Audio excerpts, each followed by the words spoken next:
Yeah. Welcome to Community Roundtable. I'm Nick Burns from the Salt Lake Community College Communication Department, and I'm your host as we explore topics of special interest and concern to the residents of the cities and the unincorporated areas of Salt Lake County. And these are topics that are equally important, we feel, to the general public throughout all the state of Utah. And today on the show, we welcome two Wasatch Front mayors.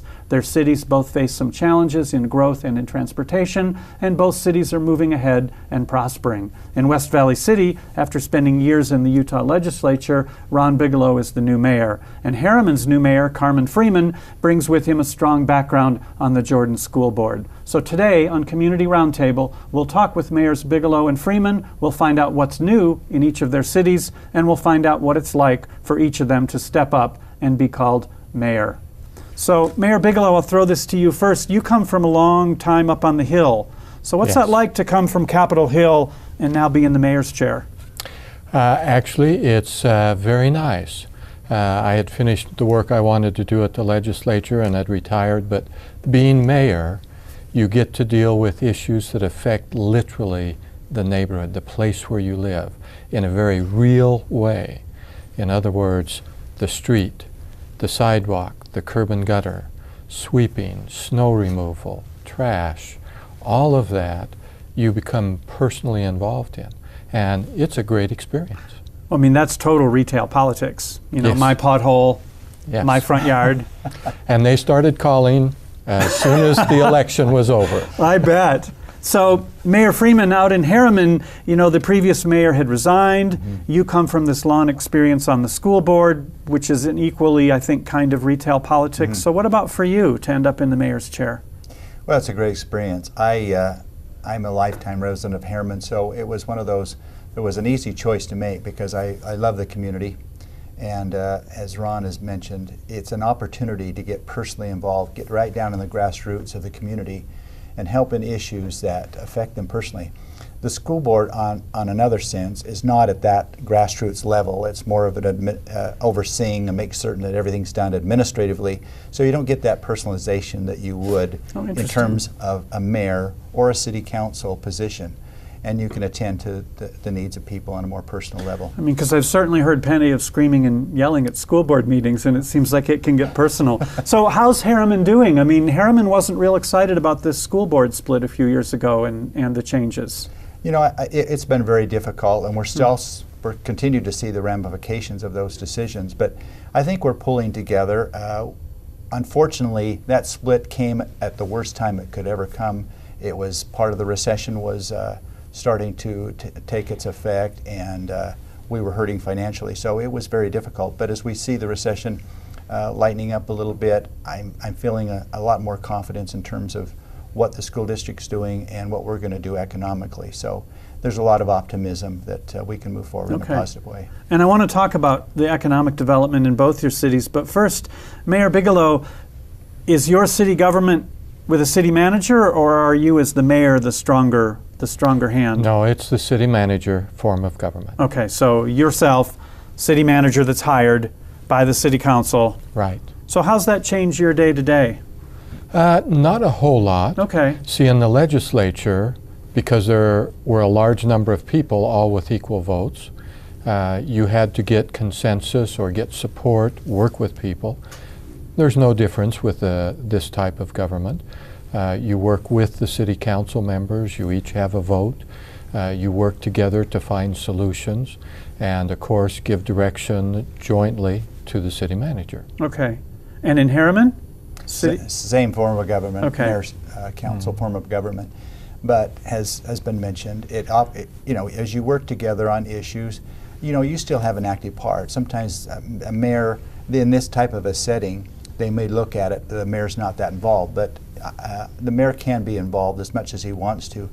But he also needs to step back a little bit and let, you know, those who have been placed, the city manager and other officials, to do their job. But in many ways, the mayor is the CEO of the city, and he's responsible to make certain that the ordinances are put into effect and abided by, as well as making certain that the city's run administratively correctly and in line with what the community values have. I mean, even if the city manager is busy doing work, I mean, you all are the face, right? Absolutely. You're what people are going to call about filling the pothole, right? Not the city manager. That's Absolutely. correct. So in West Valley City, I want to ask, we've seen a lot of problems with the police force, a lot of issues with transparency. And I wonder, for you, what do you see as the ongoing fallout and looking forward? Well, the great challenge with the police department occurred, and then we had a police chief who left. A new one was hired approximately 5-6 months ago. And he has been taking the appropriate steps to make changes and to improve. The great challenge is, even if we bring the police force back to where it was before, see, that's not good enough, because people will say, well, what's different? We actually have to exceed that, exceed expectations, do more, be more professional, and go out of our way to serve the citizens and to be respectful and to meet the needs of our community. So in that sense, where are we? Well, the chief is doing a great job so far, and as long as he does, a wise course for me is certainly not to get in his way, but to support his efforts. And as long as he keeps working on those appropriate steps to make those changes, then we're moving in the right direction. But it's not a 6-month process. It's not a 1-year process, probably a couple of years. So is that a difficult, I want to ask, public relations sell for you to get citizens to say this is going to take a while to get us where we want to need to be? As I went door to door, people were surprised when I would say it'll take a couple of years. But to do it right, it will take that long, because it's a change in culture. Quick fixes, quick changes usually don't last. If you want to make a change, it's got to be fundamental, has to be implemented soundly over a period of time to make it work properly. And so one issue that many cities face is trying to have a police force that represents, ethnically, racially, in terms of diversity, that reflects the community. And I wonder, is that part of your plan, or has that been an issue? It's been a little bit of an issue. West Valley City has, by our latest estimates, is now 51% minority population. And those are multiple groups, although the largest is what is generally referred to as Hispanic group, the countries of Latin and South America, all of Central and South America. They are not proportionally represented on the police force. You see, the growth has been very rapid and very recent, and it takes time for that to gradually be assimilated into all aspects of society. The time will come when there will be a lot more officers representing those various different groups. We have some now. And again, that's a long-term fix. That's right. But it's going to be for the best, I think. You don't do it suddenly. You don't just go out and hire just because of their minority. Right. But you will see those people, and it's not just the police force, it's all aspects of our society. You will gradually see more of them in politics. You'll gradually see more of them at our universities as professors.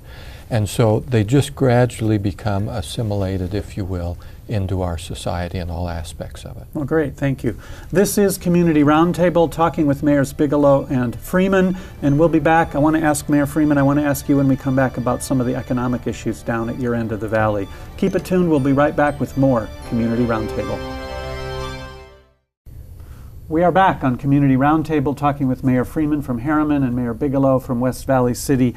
And Mayor Freeman, some information about your city. Quote, a master-planned community balancing small-town appeal while aggressively pursuing economic development opportunities, close quote.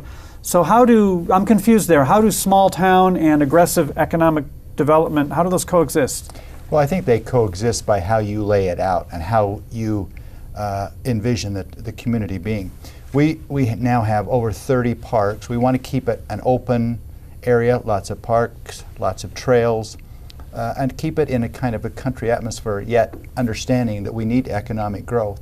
So I think it comes down to the master planning, having plenty of open areas, making it have a feel of a country-style living, but yet trying to attend to the economic need that all cities have in terms of generating enough revenue. So tell me what you're envisioning for economic development, because a few years ago it seemed the Valley was all fighting over who's going to get the next Home Depot and Walmart and Lowe's. Is that the kind of development you're talking about, or what do you hope for? Oh yes, we're going to invite any options available. We have to have economic growth to be sustainable. That's just part of the economics of any city. And so yes, we're going to aggressively do that. But at the same time, we've got to generate enough people there for those companies and enterprises to come there. They're smart people. They know the market studies. They know what's been successful, not successful in those areas, and they're going to frankly look at all those areas. But the important thing, we have various neighbors, Riverton and South Jordan, that borders us, and there's always a competition for the dollar, and so we have to be aggressively pursuing those things so that we're on the forefront of doing that and making certain these companies come in.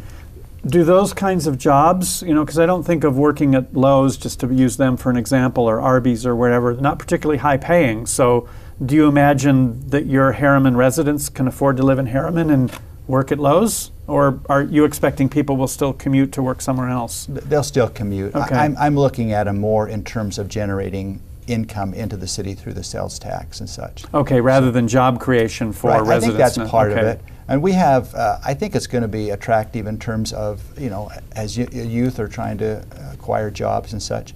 Our median age right now in Herriman is 24. Wow. So we have a lot of young people there. And I think they're going to be, hopefully these organizations will look at that median age, realizing we have young families. We do have a good employment base, and then that will also attract them to come. So average age 24, I want to say, wow. What kind of education level? College educated 24-year-olds? No, if the median age, we've got a lot of young people. In fact, that's one of we're on the high end in terms of needing schools in the Jordan School District, and that's why I aggressively tried to encourage the bond that was trying to be passed, because we have a tremendous need. We just built a middle school that opened in September, and it was at capacity the day it was opened. It's already That's how full. fast it's growing.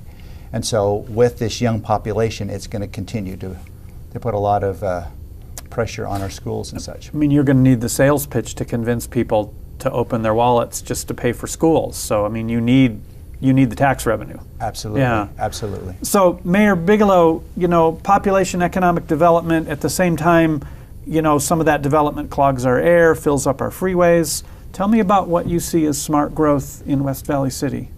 What are you thinking about? Well, West Valley City's had a program in place for a number of years to attract business. And the business you want to attract is, number one, what your residents need and want. Second, you want to have businesses that are fit in with our Utah lifestyle. West Valley City's not an island. Our borders are just streets, and we run right into Taylorsville, West Jordan, Salt Lake City, the county. We've been attracting a significant number of businesses.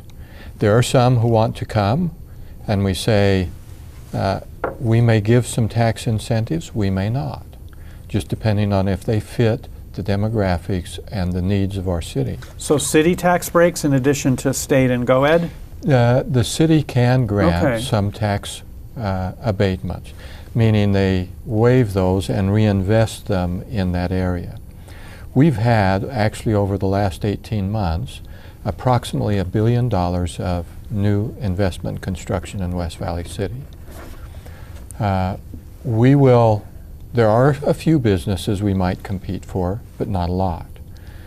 Natural growth, that businesses want to be there because they can make a profit in that environment, is the ideal. And we have a lot of that. People just want to come because they know it's a viable market, it's growing, and it'll be a successful place for them to do business. And what about the youth of your city? Are you similar in terms of average age, so young at 24? No, I don't believe so. We have a lot of, especially with all of the immigration that has come in, primarily Latin America, but Eastern Europe and the Polynesian islands. We also have a very significant portion of our population who has lived in the area for many years. The Granger, Hunter, old areas, Chesterfield, have been around for 50, 60 years, and a lot of residents who we now classify as senior citizens and who love West Valley and have stayed there all their lives. Quite a mix. Yes. So you mentioned economic growth that are the businesses that people need and want. Run me through some of those. What do people need and want in West Valley City? Well, what we look for is a mix that will approximately equal the number of workers in our city, and we've kept pretty close to that balance. The ideal is if you have the number of jobs in your city that match the number of workers, and that doesn't mean they all work in the city, you have a healthy balance, with some of those, of course, going downtown to Murray, Herriman, or wherever. And then you have people from other areas coming in your city. That's how you stay healthy. You keep that mix and say, have we created jobs in proportion to our size? We are, one, we have a significant industrial area, and that's for the whole Wasatch Front. That's one of our specialties.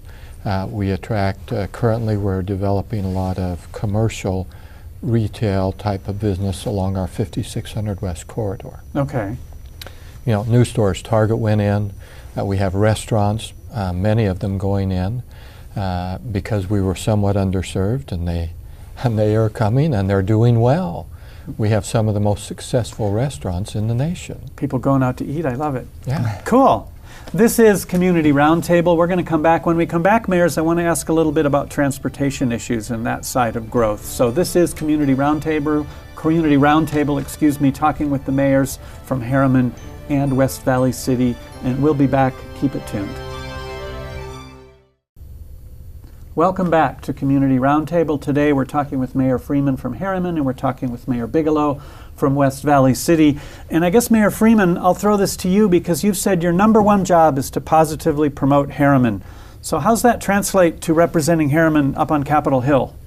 Well, I think just having a presence up there. Okay. You need to be there present and interacting with those who represent you. Also to help them understand your needs. But you know, I think there's a broader perspective we have to have in terms of advocating our cities.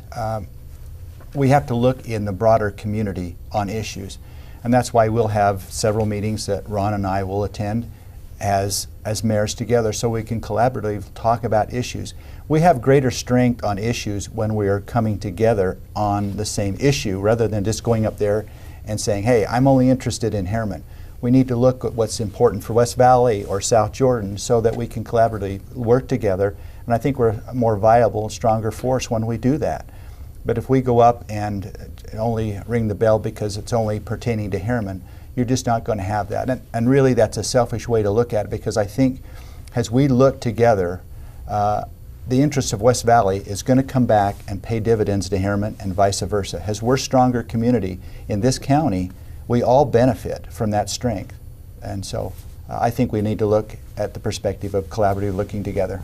And it's you yourself, you're the point person up on the Hill. You're not hiring this out to lobbyists or PR folks, or you do that as well? We do have lobbyists that work for us too. Okay. Absolutely. On specific issues? On issues, and we talk to them on, and they talk to us regarding bills that are coming up that would pertain to our city, but again, looking at the broader picture of things, what could help the community. And do you all, I like this notion of the cities coming together, right? You have far more clout. Right. Do you come together and then hire the same lobbyists, so the same lobbyists could represent both your cities, for instance? Well, for us, we typically hire our own, and I think most cities hire their own because they want that personalization in terms of bills and other things, but no. So I don't know how. So, in Mayor Bigelow, you used to be up at the Hill yourself. What's that? How's that translate for your access, so to speak, up there? Well, access-wise, I can certainly go in and talk to almost any legislator, having been there, and except for the very new ones, why I have a strong relationship with them. However, when I came into the city, one of the things I told them, even though I'd been in the legislature for 16 years, been in leadership, that I would not be their lobbyist. I would assist them, but they have a paid lobbyist who goes up there on a regular basis. I've gone up there to visit. I have not lobbied specific issues, but rather maintained relationships. And my perspective, of course, is a little different in that, having been there and dealt with the whole state, my focus generally still is the whole state. You know, West Valley isn't an island. The things that affect us affect everyone else. So whatever the issue is, it usually doesn't know a boundary. So whatever is good and I am participating with the Council of Mayors and League of Cities and Towns. But again, they have their lobbyists, the League of Cities and Towns. Right. They've been on our show before, so. And we support generally their efforts. And there are issues that are unique to West Valley on transportation usually, that we will go to our lobbyists and have them do that work. But that's been functioning, and my coming in new as mayor doesn't change that. That's been ongoing for years, for sure. Yeah. And the city manager deals with them regularly. We have a competent staff. So I will play a part as needed. But no, I'm not the lobbyist. You're not up there banging on the doors and saying, please come out and talk to me. And okay. You mentioned transportation. We have a few minutes left. I want to jump into that. West Valley City, of course, you have the new recent tracks extension. Yes. And I wonder what other transportation issues are on your citizens' minds? Well, the great challenge in our area, of course, is east-west traffic. There are UDOT and the state have provided major corridors, I-15, I-215 for our area that goes north and south, Bangerter Highway, the U-111 out at the far edge of the valley. Okay. We're just getting the Mountain View corridor. But the challenge is not everyone goes north and south. And we have not developed those, and we're working on those to say, how do we get across the valley? Because our mobile society doesn't know, it's not like all the jobs are downtown. They're in Murray, they're at the University of Utah, sure. And so we just need ways to get around. Do West Valley citizens want more UTA east-west, or they want more roads and fewer stoplights east-west? It's two parts. Okay. Yes, we need bus transit. We have MAX, which goes along 3500 south, east, and west, and other routes. But we also need to have good roads to get people around. Not all jobs are on the bus lines. It's that kind of critical mass. It's good for the air quality to, combine, but until our society changes and people are more clustered and their jobs are clustered, going from West Valley to University of Utah is great because a lot of people work there. But why you wouldn't build tracks to go over to from West Valley to Herriman? It's just because that's still a young area and growing. So you have to figure out the right mix. We will use and do use tracks heavily. It's been a great addition to our city, and there are plans down the road to expand those. Are you above projections for tracks ridership? Do you know? They tell me that it's doing very well, okay. The West Valley line. And so they're very comfortable. I met with UTA and the city manager, of course, to review that, and it's doing well. So it's positive for West Valley. That's a good start. And in Herriman, what are people looking for in terms of transportation? Well, right now we have the tracks line, the red line ends at Daybreak in South Jordan. We have an open corridor to go over to Herriman into our main area. We're envisioning having our Herriman Town Center, which will be the hub of our community stores and gathering area. And then it's going to go east down into Riverton, over to Draper, and our hopes is it will link into the Draper line, which will then allow Utah County residents to come up through Herriman. Interesting. And so we feel it's not only benefit us economically, but I think also in this effort to try to clean up our air, we need to advocate use of that transit. And we've got a lot of young people, again, that are going to the U, and it's a perfect way for them to go cheaply. They can go and enjoy going to school and find a transition. And UTA is even helping with some subsidies, and maybe we could advocate for more than that. But we've only got 2 minutes left, so I want to each give you a minute here. Mayor Bigelow, what should people look for going ahead, West Valley City, real quick? West Valley City is growing. It is becoming more of a factor, not just because of population, but because of its diversity. That will be a strength that we will add to the state of Utah as that develops and grows. We are interested in being great partners with Salt Lake County, with Salt Lake City and the other cities. We want to be participants and work together, and we will see that. And we'll see continued economic development and many exciting opportunities for our residents to enjoy a healthy and happy lifestyle in our city. I mean, it all sounds so wonderful. No contention. I mean, it's all just going to be great. Oh, there's always contention. And that's the great part. You do it with disparate points of view, debating back and forth to find the best solutions. One person doesn't have all the answers. You work together for the best solutions. Very good. Thank you, Mayor Bigelow. And Mayor Freeman, Herriman, tell me what's what in 30 seconds or so. Well, all due respects to Ron, it's the greatest place in the world. I grew up there, and it's a wonderful place. And we're going to continue, even though it's going to grow potentially up to 100,000 people, we're going to keep it very open, community-type environment. A lot of young families are coming. And why are they coming? Because they love the environment. They love the way we've laid out the city. They can exercise, they can interact with their neighbors, all those good things that the city is going to bring. But I also want to also incorporate it more community involvement, reaching out to people and helping them to feel that their community or their government is working for them. I think for too long they haven't felt an access to their leaders, and so that I want to reach out to them and hear their interests and the concerns they have, because really when it comes to whether we're mayors or not, that's their community. I've always stressed that. It's their community and they need to be involved in it, and we need, as governing officials, we need to listen to them and address the concerns they are putting on the table. So we're going to have to leave it there, but you want to come back and we'll talk about this some more? Thank you. Thank you. Mayor Bigelow, thank you. Thank you for Appreciate it. Mayor Freeman, thank you. And thank you for joining us on Community Roundtable. If you have comments, if you have questions, maybe you have ideas for future shows, get in touch with us. The email address, roundtable@slcctv.com. And for the record, you can also find archived episodes of all our shows at slcctv.com. I'm Nick Burns. Keep it tuned right here, SLCC TV.